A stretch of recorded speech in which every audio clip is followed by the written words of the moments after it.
Indonesia khususnya di Jawa Barat, khususnya di Pulau Jawa, lamun eueuh para wali sanga, masya Allah. Anu baheula nu ngamimitian nyeun pondok pesantren teh Sunan Rahmat, Ampel, diteruskeun ka dieu pondok pesantren ku para wali-wali Allah. Teu kaluar tina kasalapanana. Kula inget bae ka almarhum Gus Dur, sakitunya na apeng-apengan hirup ke mancanagara, ke mana-mana, tetep bae ketika nyinggung tentang ilmu kewalian, cek manehanana pesantren jangan dimodernkan. Nanti yang modern akan jadi mudirun. Gus Dur ngomong gitu. Loba jasa saksi datang, bahkan dibukukeun. Gitulah seorang pujangga anu nyarita nu nyahun nyana kadar keistimewaan pondok pesantren. Aang Sadili almarhum Ciberem nyana nyarita, andaikan santri berani tampil di panggung nasional jadi menteri misalnya, jadi menteri agama, menteri dan lain sebagainya, ieu kabeh ge eleh. Sebenarnya pendidikan agama mah ku santri segala rupa aya di santri. Timimiti amil jurumia sorop, santri mah geus di luar kepala, datang ka poho deui. Alpiyah matek johar maknun geus kabeh di luar kepalanya nama geus. Polo pikih mah geus unggal poe paslun deui tambihun deui. Pokona geus santri mah ieu Aang Sadili andai kata berani jeung menguasai bahasa moal aya tanding santri mah tentang ilmiahna. Aang Sadili nu nyarita lain lalagaan Pak. Jadi bener-bener kumanehanan geus dijajaki. Heuh naonan nu sejen mah hanya keberanian nu eueuh. Di antara keistimewaan santri kebebasan merdeka. Eueuh patula patali koswali. Santri mah koswali, masak jam sabaraha bae. Batur jam 2 hees jana masak. Eueuh suluh sendal babaturana pake suluh. Bebas luar biasa santri mah geus. Teu boga beas nu mana bae pokona mah geus. Eueuh lauk atuh empang guru dipancing. Ieu keistimewaan santri mah. Nu mantak ayah Banjar almarhum di ditu geus kedalnya nu macak ayah, wahai para santri naon nu aya kaboga ayah kalapa buah segala rupa rambutan termasuk lauk geus pokona mah ka santri halal mun balik teu kudu mentah halalna ka ayah dihalalkeun geus ku ayah mah mantak mabruk elmuna. Muridna Ki Suhaimi ngajegur di ditu, si Kole ngajegur di dieu dan lain sebagainya, hampir ayah Banjar kabeh lantaran ikhlas. Ayah mah bebas jasa, masya Allah. Nah iya bebas merdeka kehidupan santri mah luar biasa. Eueuh patula patalina naon nya nama mantak eueuh pendidikan sugan salat tahajud berjamaah cara di pondok pesantren modern. Eueuh jeung can manggih kitabna deui. Can manggih tajakeun ka Ki Daud sugan aya itu berjamaah tahajud tipe 3 eueuh.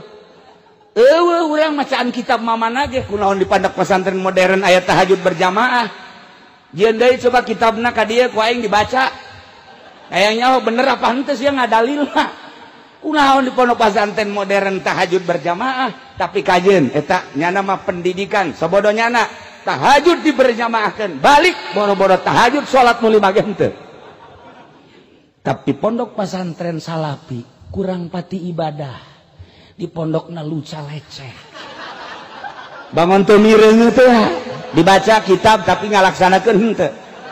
Ieu santri bebas, tapi begitu datang ka imahna boh jadi abuya. Santri. Istimewa. Moal aya tanding santri mah geus. Ketika datang ka imah diperlukeun ku masyarakat, aya nu paeh eueuh nu mandian, siap aing. Eueuh nu ngagali kuburan, aing siap. Ngimaman aing siap, protokol siap, ceramah siap, kakori-kori datang ke Parargat cek Haji Jaya mah siapa ya? Pantang mundur santri mah. Aing geus di kebon, aing geus di mana mah aing salah bener we. Ngalamun nya ge. Nah iyalah santri. Jadi kula ngupas masalah kehidupan santri sadunia santri salaf mah kieu. Lain di Indonesia bae. Cuman ingat salafi kuari keur digempur di dunia. Sebab hiji-hijina pendidikan salaf, Islam ortodok, Islam torikoh, anu Amerika bener-bener nguntit ningali, nu bergerak di Irak adalah salafi, nu kuari di Palestina adalah salafi, di Suriah adalah salafi, di berbagai negara nu kuat, kamari ieu di Mekah, Sayyid Maliki salafi, nu kuari dilanjutkan ku putrana salafi, di Mesir anu nentang ka Mursi dan lain sebagainya adalah salafi. Begitu ningali di Indonesia sangat kuat nu paling ditinggali ku Amerika Banten. Terus terang lain lalagaan saat ieu adalah Banten salafi. Maka lamun digempur santrina, digempur kiai jeung ustadna, bahaya cek Amerika, cilaka. Maka dipaksa Jokowi harus menang. Lain lalagaan kulam, tanpa aya ekstrim, serius. Nunyaho orang-orang tertentu. Kamari aya kiai ti Bondowoso, termasuk di Jawa Timur, dongeng akur. Kakarak 2 poe. Datang ka dieu naik pesawat, ka imah kula langsung ngobrol sarua. Nah, digempur kiaina cilaka. Maka dalam penggempuran ini satu-satunya Wahabi dan Syiah harus dikembangkan di Indonesia, terutama di Banten. Carana kumaha? Carana engke sekolah-sekolah bakal nu setengah pinter ge dikirim ke Arab, dijadikan non siswa Arab, dikirim ke Iran, dijadikan siswa Iran, atau dikirim biayana ke Indonesia, dibere beasiswa. Bakalna ieu mah triliunan rupiah. Nu turun ti Saudi Arabia jeung ti Iran bakalna triliunan rupiah melalui kedutaan Saudi Arabia jeung kedutaan Iran. Jelas ieu mah geus lain 50-60% deh 100%. Lain lalagaan untuk menggempur salafi.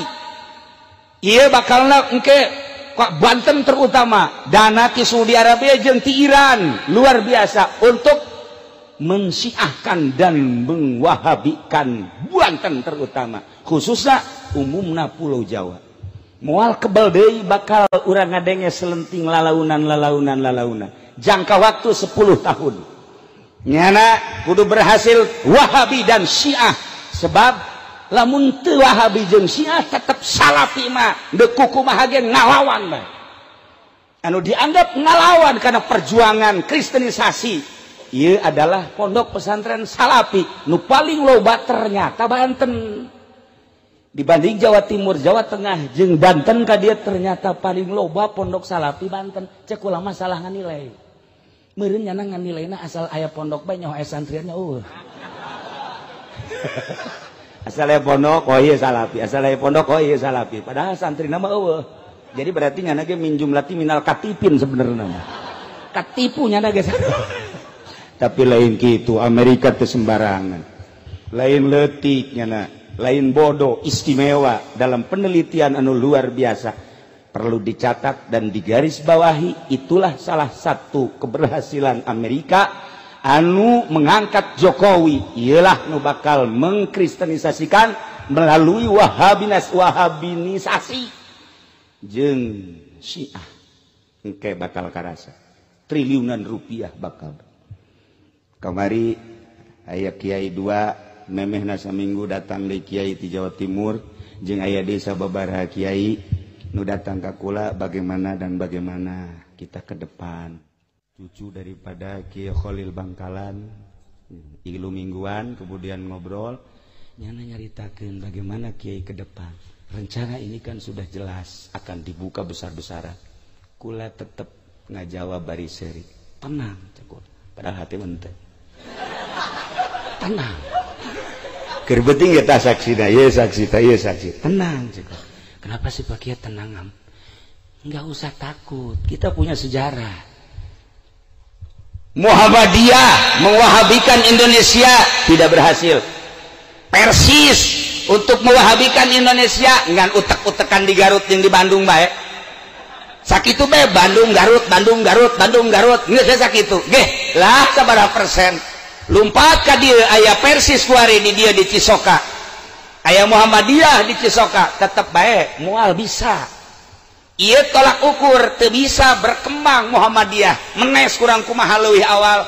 Tangerang di dieu di Jati Gintung kurang kumaha, batur can boga sakola nyana geus boga sakola, malah guru-guruna kuari ngaraji ka Cilok jadi NU. Cek ulah tenang. Kiai bagaimana tenangnya? Di urang aya wali songo.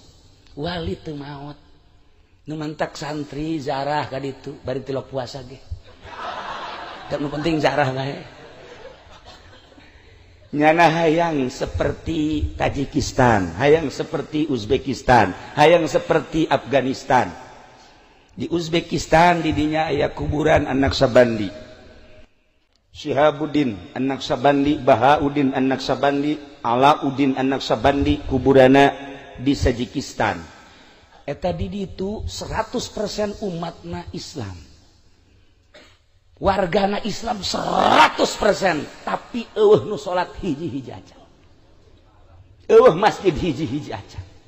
Ketika liwat ka kuburan Syekh Bahauddin An-Naqsabandi ngan syukur kieu doang, hormat nyekel ka dieu berangkat deh, hormat nyekel ka dieu berangkat salat tanya. Kitu keneh ka Imam Bukhari. Ketika ziarah ka Imam Bukhari urang salat di dinya teu meunang. Kula nanya sejarahna kunaon sampai eueuh nu salat di dinya. Baheula jajahan Uni Soviet ketika aya nu salat tembak, ketika anu salat tembak, bahkan pondok pesantren diberondong ditembak paraeh kabeh. Sampai ayeuna eueuh nu berani salat di dinya.